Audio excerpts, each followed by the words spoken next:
diabetes mellitus. La diabetes mellitus, DM, es un conjunto de trastornos metabólicos, cuya característica común principal es la presencia de concentraciones elevadas de glucosa en la sangre de manera persistente o crónica, debido ya sea a un defecto en la producción de insulina, a una resistencia a la acción de ella para utilizar la glucosa, a un aumento en la producción de glucosa o a una combinación de estas causas.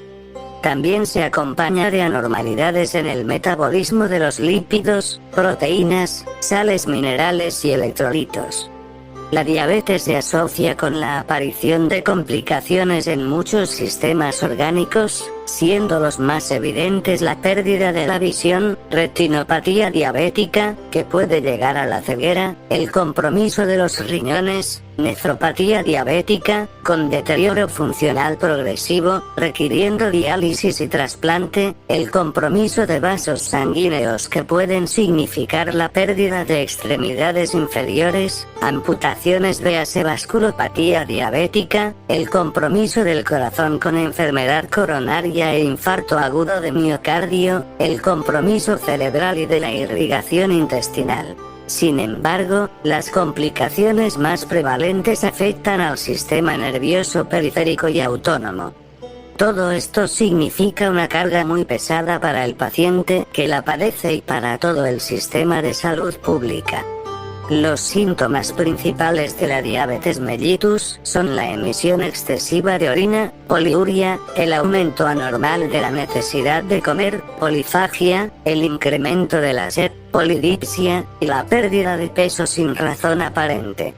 En ocasiones se toma como referencia estos tres síntomas, poliuria, polifagia y polidipsia o regla de las 3P, para poder sospechar diabetes mellitus tipo 2 o insulino resistente, ya que son los más comunes en la población. Además de estos síntomas, también está el cansancio, el dolor de cabeza, el mareo y vista encandilada. Una revisión de 2018 concluye que uno de los principales factores de riesgo para desarrollar tanto la diabetes tipo 1 como la diabetes tipo 2 es el consumo de gluten, y que la dieta sin gluten durante el embarazo reduce el riesgo de que el bebé desarrolle diabetes tipo 1. Etimología: la palabra diabetes viene del griego, que significaba compás. Derivaba del verbo diabaino, o diabainein, atravesar, si se enuncia el verbo en infinitivo, que significa caminar, formado a partir del prefijo dia, a través de, y baino, andar, pasar. Se trataba de una metáfora basada en la similitud del compás abierto con una persona andando, con las piernas colocadas en posición de dar un paso. La mayoría de los diccionarios que ofrecen la etimología de la palabra diabetes, indican que procede del latín diaptes, que significa sifón. Como término para referirse a la enfermedad caracterizada por la eliminación de grandes cantidades de orina, poliuria, empieza a usarse en el siglo I en el sentido etimológico de paso, aludiendo al paso de orina de la poliuria. Fue acuñado por el médico griego Areteo de Capadocia. La palabra mellitus, latín mel, miel, se agregó en 1675 por Thomas Willis, cuando notó que la orina de un paciente diabético tenía sabor dulce, debido a que la glucosa se elimina por la orina. Clasificación: actualmente existen dos clasificaciones principales. La primera, correspondiente a la Organización Mundial de la Salud, en la que reconoce tres formas de diabetes mellitus. Tipo 1, tipo 2 y diabetes gestacional, ocurre durante el embarazo, cada una con diferentes causas y con distinta incidencia, y la segunda, propuesta por el Comité de Expertos de la Asociación Americana de Diabetes, ADA, en 1997. Según la ADA, los diferentes tipos de DM se clasifican en 4 grupos. 1. La diabetes mellitus tipo 1, en la que existe una destrucción total, mayor al 90%, de las células, lo que conlleva una deficiencia absoluta de insulina. Representa entre un 5 a un 10% de las DM. 2. La diabetes mellitus tipo 2, generada como consecuencia de un defecto progresivo en la secreción de insulina, de un aumento de la resistencia periférica a la misma y de un aumento de la producción de glucosa. Representa entre un 90 a un 95% de las DM. 3. La diabetes gestacional, que es diagnosticada durante el segundo o tercer trimestre del embarazo, donde muchas veces es transitoria y la propia cura es el parto. 4. Diabetes producida por otras causas. Defectos genéticos de la función de las células, por ejemplo, distintos tipos de diabetes monogénica o diabetes tipo MODY, diabetes neonatal. Defectos genéticos en la acción de insulina. Enfermedades del páncreas exocrino, por ejemplo, fibrosis quística. Endocrinopatías, por ejemplo, acromegalia, síndrome de Cushing. Inducida por fármacos o químicos, por ejemplo, pentamidina, ácido nicotínico, y glucocorticoides. Infecciones. Causas poco comunes mediadas por mecanismos inmunes. Otros síndromes genéticos asociados con diabetes.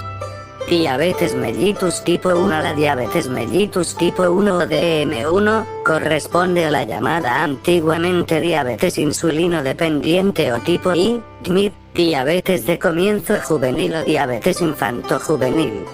No se observa producción de insulina, debido a la destrucción de las células de los islotes de Langerhans del páncreas. La destrucción suele ocurrir en plazos relativamente cortos, especialmente en los más jóvenes, predisponiendo a una descompensación grave del metabolismo llamada cetoacidosis. Es más frecuente en personas jóvenes, por debajo de los 25 años, y afecta a cerca de 4,9 millones de personas en todo el mundo, con una alta prevalencia reportada en América del Norte. Representa entre un 5 a un 10% de las DM. El origen de la DM1 es la destrucción autoinmune de las células de páncreas, aunque en un 10% de los casos no se han encontrado marcadores de inmunidad y se denominan idiopáticos. Esta última situación se ha visto en la casuística de DM1 de África y Asia. Dentro de las DM1 se incluye la diabetes autoinmune latente del adulto o LADA, que si bien epidemiológica y clínicamente se asemeja a la DM2, la causa es autoinmune y el tratamiento necesario es insulina. Entre un 2 a un 12% de las diabetes del adulto corresponden a esta variante. Aproximadamente un 6% de los pacientes con diabetes tipo 1 padece enfermedad celíaca asociada, si bien la mayoría de los casos de enfermedad celíaca permanecen sin reconocer ni diagnosticar, debido a que suele cursar sin síntomas digestivos. Estos son leves o se atribuyen erróneamente al mal control de la diabetes, a una gastroparesia o a una neuropatía diabética. La diabetes y la celíaca comparten genética común, y la inflamación o las deficiencias nutricionales causadas por la enfermedad celíaca no tratada aumentan el riesgo de desarrollar diabetes tipo 1.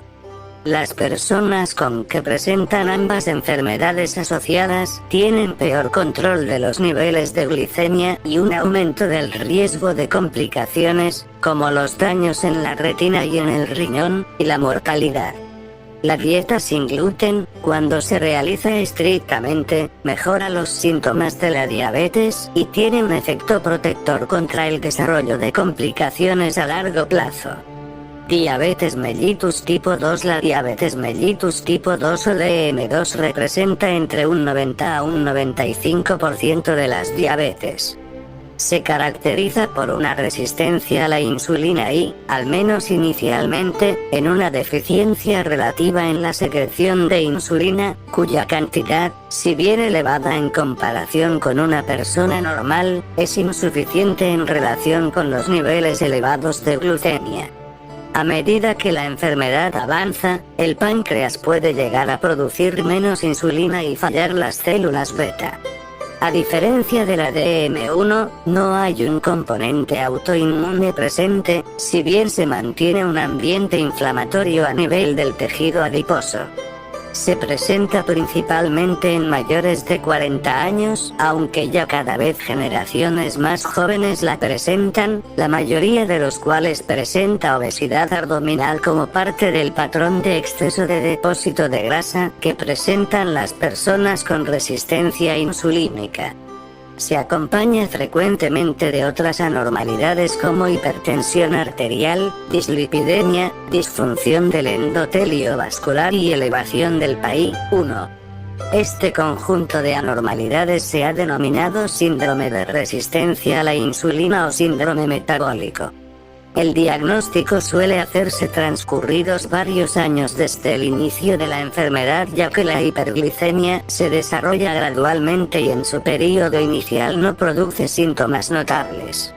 Sin embargo, durante este periodo los pacientes pueden desarrollar cualquiera de las complicaciones macrovasculares o microvasculares de la enfermedad. Durante este periodo inicial se presenta una condición denominada intolerancia a la glucosa. Diabetes mellitus gestacional. La diabetes mellitus gestacional o DMG es aquella que aparece en el segundo o tercer trimestre del embarazo en mujeres sin el diagnóstico previo de DM. Se presenta generalmente en mujeres mayores, hispanoamericanas, afroamericanas, asiático-americanas, indígenas pima o nativas de las islas del Pacífico. Es el nivel más alto de azúcar en la sangre que se presenta en cualquier momento del embarazo de una mujer que no tiene diabetes. Cabe destacar que la DMG es el único tipo de diabetes potencialmente reversible, puesto que el parto o cesárea pueden llevar a la resolución total de la condición orgánica. En caso de transitar un nuevo embarazo posterior, la probabilidad de padecer DMG es mayor con respecto a la población de madres que no lo han hecho.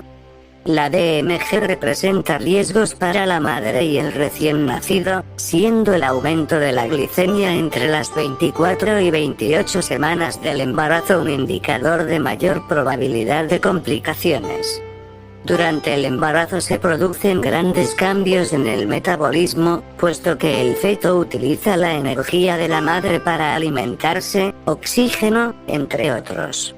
Esto conlleva a tener disminuida la insulina, provocando esta enfermedad.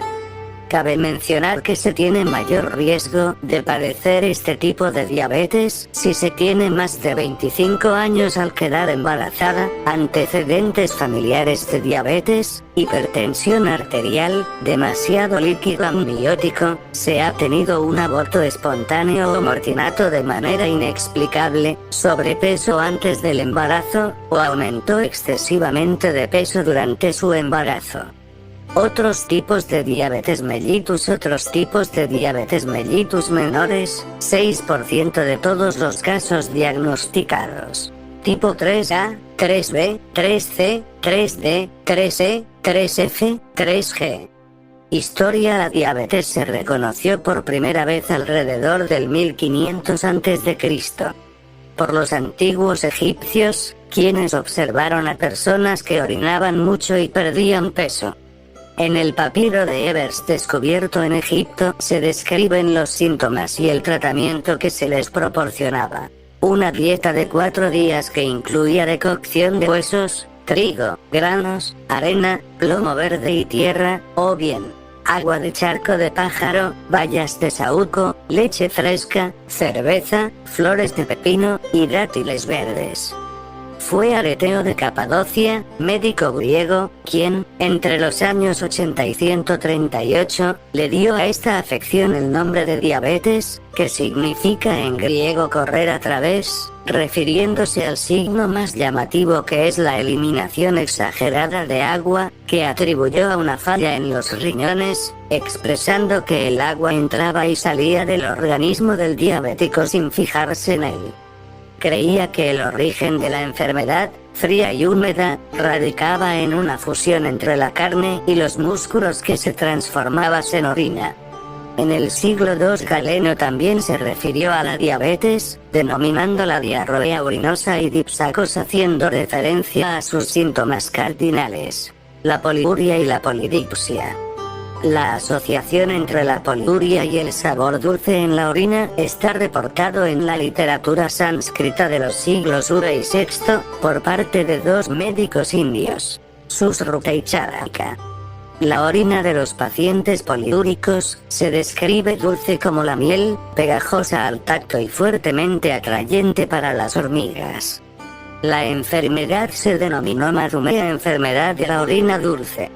Se reconocían dos variantes de la enfermedad, una que afectaba a las personas mayores y obesas y otra a jóvenes delgados que fallecían prontamente. El tratamiento consistía en aportar a los enfermos cereales recién cosechados preparados en una composición aceitosa que contenía benzoatos y sílice. En la misma era, los médicos chinos y japoneses reconocen a los diabéticos y destacan la dulzura de su orina, que aparentemente atraía a los perros. En sus escritos mencionan que estos enfermos son susceptibles a padecer de forúnculos y a una afección respiratoria que probablemente se trataba de tuberculosis. En los siglos IX al XI, la asociación de la diabetes con la dulzura de la orina fue enfatizada en los textos de medicina árabes. Avicena habla con clara precisión de esta afección en su famoso Canon de Medicina. Menciona dos complicaciones específicas de la enfermedad: la gangrena y el colapso de la función sexual. En Europa, la asociación entre la orina dulce y la diabetes tardó más tiempo en ser reconocida. En el siglo XVI, el médico suizo Paracelso observó que la orina de los diabéticos dejaba un polvo blanco como residuo después de su evaporación. Sin embargo, concluyó que esta sustancia era sal, y que por lo tanto la enfermedad se desarrollaba por el depósito de sal en los riñones, causándole sed y ocasionando la poliuria. En el año 1675, Thomas Willis, médico inglés del Hospital de Guy en Londres, hizo una descripción de la orina dulce de los diabéticos, además de una serie de otras observaciones muy adecuadas a lo que corresponde la sintomatología reconocida de esta entidad clínica. Fue él quien, refiriéndose al sabor dulce de la orina, le dio el nombre de diabetes mellitus, sabor a miel. Otro médico inglés del siglo XVII, Thomas Sydenham, especulaba que la diabetes era probablemente una enfermedad sistémica ocasionada por la falta de digestión del quilo, con la consiguiente acumulación de residuos, que debían ser eliminados por el riñón. En 1772, Matthew Dobson, médico inglés, realizó una serie de observaciones y experimentos con un paciente diabético, Peter Dickinson, publicando sus resultados en la publicación Medical Observations and Inquiries del año 1776. En dicho texto, Dobson explica que el residuo blanco que deja la orina al evaporarse es azúcar. Asimismo, se refiere al sabor dulce de la sangre, siendo la primera descripción conocida de la hiperglicemia propia del diabético. Dobson concluye que el azúcar eliminada por la orina no es producida por el riñón, sino que corresponde principalmente a residuos en la sangre provenientes de la alimentación, no asimilada de forma normal por el organismo, y que llegan al riñón donde son eliminados. Dobson realizó numerosos experimentos terapéuticos con los pacientes diabéticos que atendió, siendo la más conocida la infusión de sena con ruibarbo. Johann Peter Frank, médico alemán, publicó el año 1792 la primera parte de su obra de Curandis hominum morbis, epítome, donde clasifica la diabetes en dos tipos: diabetes vera, equivalente a la diabetes mellitus, y diabetes insípida, porque no presentaba la orina dulce. En 1788, Thomas Cawley observó cálculos y signos de daño en el páncreas durante una necropsia realizada a un diabético publicada en el London Medical Journal. Casi en la misma época el cirujano escocés John Rollo atribuyó la diabetes a una causa gástrica y desarrolló una dieta de comida animal, carne y grasa, y restringido en materia vegetal, granos y panes. Con esta dieta alta en proteínas y baja en carbohidratos logró alivio en 2 pacientes. En el año 1812, la diabetes fue reconocida como una entidad clínica, en la primera publicación de la revista New England Journal of Medicine and Surgery. Los primeros trabajos experimentales relacionados con el metabolismo de los glúcidos fueron realizados por Claude Bernard, quien descubrió, en 1848, el glucógeno hepático y provocó la aparición de glucosa en la orina excitando los centros vulvares. En la segunda mitad del siglo XIX el gran clínico francés Bouchardat señaló la importancia de la obesidad y de la vida sedentaria en el origen de la diabetes y marcó las normas para el tratamiento dietético, basándolo en la restricción de los glúcidos y en el bajo valor calórico de la dieta. Los trabajos clínicos y anatomopatológicos adquirieron gran importancia a fines del siglo pasado, en manos de Friedrich, Cantani, Naunin, Lanceraux, etc. Y culminaron con las experiencias de pancreatectomía en el perro, realizadas por Joseph von Mering y Oskar Minkowski en 1889. En sus experimentos, encontraron que la extirpación del páncreas producía una diabetes fatal, de tal forma que se estableció la primera pista de que el páncreas jugaba un rol en la regulación de la glucosa sanguínea. En 1900, Eugene Oppie, patólogo norteamericano, observó la relación entre la diabetes y la destrucción de los islotes pancreáticos, descubiertos el año 1869 por Paul Langerhans. Entre 1906 y 1908, George Ludwig Zuelzer, médico alemán, trabajó en Berlín con extractos pancreáticos, investigando la relación entre la función suprarrenal y pancreática en conejos. Luego, midió la reducción de la glucosuria en perros pancreatectomizados con buenos resultados. Finalmente, realizó pruebas en pacientes diabéticos, con un éxito parcial, debido a los efectos adversos derivados de las impurezas de la sustancia. En 1909, J. Forsbach repitió los experimentos de Zuelzer en la clínica de Breslau, confirmando las observaciones publicadas por Zuelzer, pero discontinuó la investigación por los efectos colaterales. No obstante, en 1911 Zuelzer tramitó el registro del extracto pancreático para el tratamiento de la diabetes con el nombre de Acomatol, ayudado por la industria química Hoffmann-La Roche. En 1910, Edward Albert Sharpe y Schaffer planteó la hipótesis de que la diabetes se producía por la deficiencia de algún producto químico elaborado en el páncreas.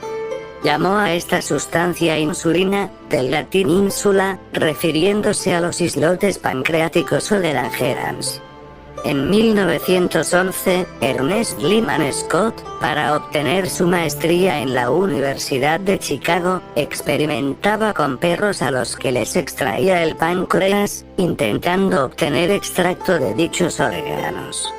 Observó que la orina de los perros contenía altos niveles de azúcar, así como su sangre.